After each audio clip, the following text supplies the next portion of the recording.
নমস্কার বন্ধুরা, আমি মুনমুন কিচেনে আপনাদের সবাইকে স্বাগত।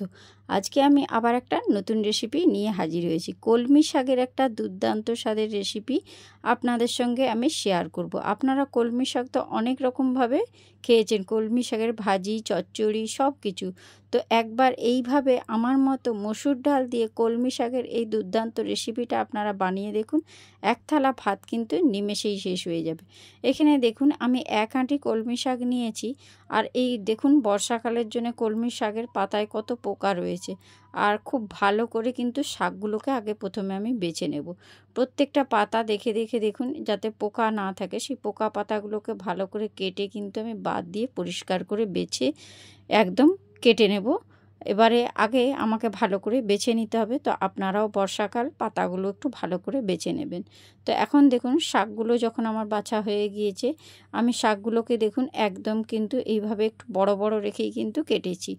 আর আমি যেহেতু এখানে যে রেসিপিটা বানাবো তার জন্য একটু শাকগুলো বড় বড়, আর আলুগুলো দেখুন এইভাবে একটু সরু সরু লম্বা লম্বা করে কেটে নিয়েছি। আর এখানে নিয়ে নিয়েছি 3 থেকে 4 চামচ মতো মসুর ডাল। আর এখানে দেখুন বেগুন নিয়েছি, বেগুনগুলোকে একটু ডুমো ডুমো করে কেটে নিয়েছি। আর বেগুনগুলো একটু চৌকো চৌকো কেটেছি। আর সব কিছু কেটে ভালো করে কিন্তু ধুয়ে একটা পাত্রের মধ্যে নিয়ে নিয়েছি। সব কিছুই কিন্তু আমার এখন ধোয়া কমপ্লিট হয়ে গিয়েছে। এখন আমি চলে যাচ্ছি মূল রেসিপিতে। তো এখানে দেখুন গ্যাসের উপর আমি একটা কড়াই বসিয়ে দিয়েছি, আর তার মধ্যে দিয়ে দিচ্ছি কিছুটা পরিমাণ সরষের তেল। সম্পূর্ণ রেসিপিটা একটু সরষের তেলে করার চেষ্টা করবেন। তেলটা যখন ভালো করে গরম হয়ে গেল, এর মধ্যে দিয়ে দিচ্ছি 1/2 চামচ মতো কালো জিরে আর একটা গোটা শুকনো লঙ্কা। এখানে আমি ঝালের জন্য শুধুমাত্র একটা গোটা শুকনো লঙ্কাই ব্যবহার করেছি, আমি কিন্তু আর এখানে কোনো রকম লঙ্কার ব্যবহার করব না। তো দেখুন যখন লঙ্কাটা আর গোটা জিরেটা ভালো করে ভাজা হয়ে গিয়েছে, তখন কিন্তু এর মধ্যে দিয়ে দিলাম 4 থেকে 5টা মতো রসুন কোয়া আগে থেকে আমি থেতো করে রেখেছিলাম। সেই রসুন কোয়াগুলো দিয়ে তেলের মধ্যে ভালো করে আগে রসুনটাকে একটু লালচে করে ভেজে নিতে হবে। তারপর এর মধ্যে আমি দিয়ে দেবো 2টো বড় বড় সাইজের পেঁয়াজ। সেই বড় বড় সাইজের পেঁয়াজগুলোকেও কিন্তু কুচো করে রেখেছিলাম, আর সেগুলোকেও তেলের মধ্যে দিয়ে রসুন পেঁয়াজটাকে ভালো করে একটু লালচে করে ভেজে নেব। আর দেখুন বন্ধুরা, রসুনের একটা কাঁচা গন্ধ থাকে, যতক্ষণ না চলে যাচ্ছে এই তেলের মধ্যে এইভাবে রসুনটা আর পেঁয়াজটাকে প্রথমে ভেজে নিতে হবে।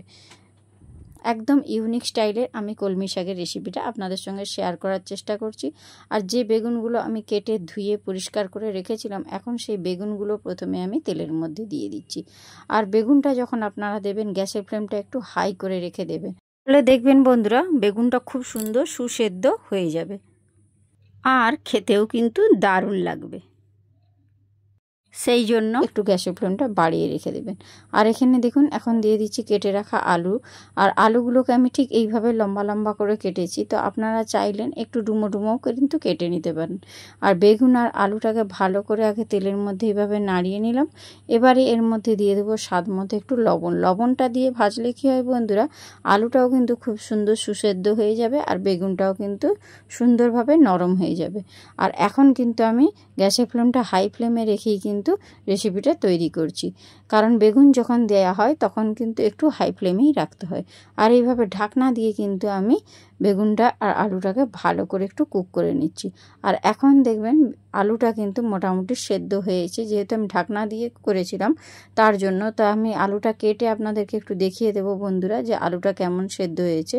তার আগে আমি একটু নাড়াচাড়া করে নিলাম। আর দেখুন আলুটা আমি খুন্তির সাহায্যে কেটে আপনাদেরকে দেখিয়ে দিচ্ছি, মোটামুটি কিন্তু আলুটা সেদ্ধ হয়ে গিয়েছে 95%। আর এখন দেখুন এর মধ্যে আমি দিয়ে দিচ্ছি 1/2 চামচ মতো হলুদ গুঁড়ো। হলুদ গুঁড়োটা দেওয়ার পর আবারও কিন্তু নেড়ে চেড়ে ভালো করে ভেজে নেব বন্ধুরা। আর কষানোর সময় ভালো করে একটু কষানো হলে সবজিগুলো খেতে কিন্তু দারুণ লাগে। এইভাবে একবার কলমি শাকের রেসিপিটা বানানোর জন্য অনুরোধ রইল। আর বানানোর পর আমাকে একটু কমেন্ট বক্সে কমেন্ট করে জানাবেন যে কেমন হলো। এখন আমি যে 3 থেকে 4 চামচ মতো মসুরির ডাল রেখেছিলাম, সেগুলোকে আগে থেকেই কিন্তু ধুয়ে নিয়েছিলাম। ধুয়ে নেওয়ার পর এবার কিন্তু ওই বেগুন আর আলুর মধ্যে ওই মসুরির ডালটা দিয়ে দিলাম। দেওয়ার পর আবারও কিন্তু একটু ঘোটানাটা করে বেশ করে কিন্তু একটু নাড়াচাড়া করে নিলাম। আর এখন দেখুন মসুর ডালটা যখন খুব সুন্দর করে নাড়াচাড়া করে নিয়েছি বন্ধুরা, এর মধ্যে আমি দিয়ে দিচ্ছি সামান্য পরিমাণ জল। আর জলটা কিন্তু খুব বেশি দেব না বন্ধুরা, যাতে একটু মাখো মাখো হয়, ঠিক সেইভাবে জাস্ট ডালটা সেদ্ধ হওয়ার মতো কিন্তু আমি এখানে জলটা দিয়েছি। দেখতেই পাচ্ছেন, এই ধরে রাখুন না, এখানে ছোট বাটির 2 বাটির মতো আমি এখানে জল দিয়েছি। আর জলটা দেওয়ার পর আমি এটাকে ঢাকনা দিয়ে দিচ্ছি, দিয়ে কিন্তু একটু ডালটা সেদ্ধ করে নেব।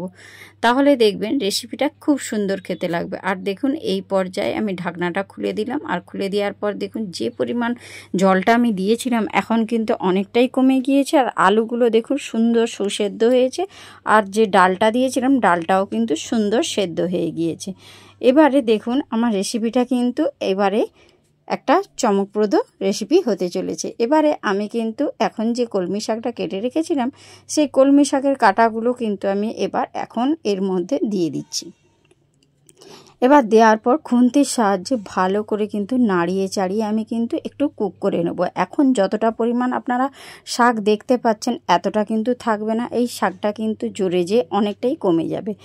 একদম অভিনব স্টাইলে কিন্তু কলমি শাকের এই রেসিপিটা আমি শেয়ার করলাম। খেতে কিন্তু অপূর্ব লাগে, আপনারা একবার হলেও বাড়িতে ট্রাই করবেন, দেখবেন খেতে খুব সুন্দর লাগে। যারা কোনোদিন কলমি শাক খেতে চায় না তারাও কিন্তু আঙুল চেটে পুটে খাবে। আর দেখুন শাকটা দেওয়ার পর এভাবে নাড়াচাড়া করতে করতে শাকটা যে পরিমাণ ছিল একেবারেই কিন্তু কমে গিয়েছে। একদম ঘোটানাটা করে কিন্তু আমি একটু কুক করে নেব। এবারে এটাকে ঢাকনা দিয়ে দিলাম। ঢাকনা দিয়ে দিলে কিন্তু শাকটা যেহেতু আমি একটু লাস্টের দিকে দিয়েছি, শাকটার কিন্তু সুন্দর নরম হয়ে যাবে। আর শাক সেদ্ধ হতে আপনারা সবাই জানেন খুব বেশি সময় লাগে না। আর দেখুন এখন কিন্তু আমি আর কোনো প্রকার এর মধ্যে জল অ্যাড করব না, এবং যে পরিমাণ জলটা এখন রয়েছে এটাও কিন্তু একেবারে কিন্তু মাখো মাখো করে নেব। রেসিপিটা কিন্তু একদম মাখো মাখো হবে। আর এখন দেখুন একটু খুন্তির সাহায্যে এভাবে আলুগুলো যে আছে আলুগুলোকে একটু আমি ঘোটানাটা করে নিচ্ছি, তাহলে কিন্তু এই রেসিপিটা একদম মাখো মাখো হবে। আর এইভাবেই দেখুন একবার হলেও মসুরির ডালের সঙ্গে কলমি শাক দিয়ে রেসিপিটা বানিয়ে দেখবেন বন্ধুরা। এখন দেখুন এর মধ্যে একটু স্বাদের জন্য আমি দিয়ে দিচ্ছি সামান্য পরিমাণ চিনি। চিনিটা দিলে কিন্তু খেতে খুব ভালো লাগবে বন্ধুরা, তার জন্য সামান্য একটু অল্প পরিমাণ চিনি দিলাম। আর চিনিটা দিয়ে এভাবে কিন্তু একটু নাড়াচাড়া করে নিলাম। আর যে পরিমাণ জলটা রয়েছে যাতে সম্পূর্ণ শেষ পর্যন্ত শুকনো হয়ে যায়, সেইভাবেই কিন্তু আমি রেসিপিটা এখানে তৈরি করব। তাহলে দেখবেন খেতে কিন্তু দারুণ লাগবে। আর এই পর্যায়ে দেখুন যে পরিমাণ জলটা ছিল একেবারেই কিন্তু শুকনো হয়ে এসেছে। সবার শেষে আমি এখানে 2 টেবিল চামচ মতো কাঁচা সর্ষের তেল অ্যাড করলাম। কাঁচা সর্ষের তেল দিলে এই রেসিপির স্বাদটা কিন্তু দ্বিগুণ বেড়ে যাবে। আর আপনারা হয়তো ভাবছেন যে কাঁচা সর্ষের তেল দিলে কাঁচা সর্ষের তেল একটা কাঁচা গন্ধ থাকবে। না বন্ধুরা, কাঁচা সর্ষের তেল দিয়ে এইভাবে কিন্তু একটু ঘোটানাটা করে ভালো করে আর একটু কুক করে নেবেন। আর এইভাবে কাঁচা সর্ষের তেল দিয়ে কলমি শাক মসুর ডালের এই রেসিপিটা কিন্তু খেতে একেবারে দারুণ লাগে। আর এই পর্যায়ে দেখুন রেসিপিটা কিন্তু আমার সম্পূর্ণ রেডি হয়ে গিয়েছে। আর যে পরিমাণ এর মধ্যে জল ছিল একেবারে কিন্তু শুকনো হয়ে গিয়েছে। এবারে কিন্তু আমি গ্যাসের ফ্লেমটা অফ করে দেব বন্ধুরা। আর এই পর্যায়ে দেখুন আমার কিন্তু রেসিপিটা একদম রেডি। এখন আমি গ্যাসের ফ্লেমটা অফ করে দিয়েছি। দেখুন বন্ধুরা খেতে কিন্তু দারুণ লাগে। গরম ভাতের সঙ্গে কিন্তু কলমি শাকের এই রেসিপিটা একেবারে জমে যাবে।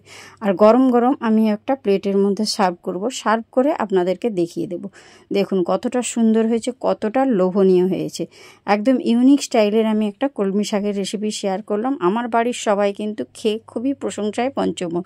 তো আপনারাও এইভাবে বানান, তাহলে খেতে দেখবেন দারুণ লাগবে। এই পর্যায়ে দেখুন একটা প্লেটের মধ্যে সার্ভ করেছি, দেখে বুঝতে পারছেন কতটা সুন্দর হয়েছে। এই একটা পদ দিয়ে কিন্তু সব ভাত শেষ হয়ে যাবে। যারা কোনোদিন কলমি শাক খেতে চায় না তারাও কিন্তু আঙুল চেটে পুটে খাবে। তো কার কার আমার এই রেসিপিটা ভালো লেগেছে অবশ্যই লাইক কমেন্ট করবেন এবং বন্ধুদের মধ্যে শেয়ার করে দেবেন। তো আজকের মতো টাটা।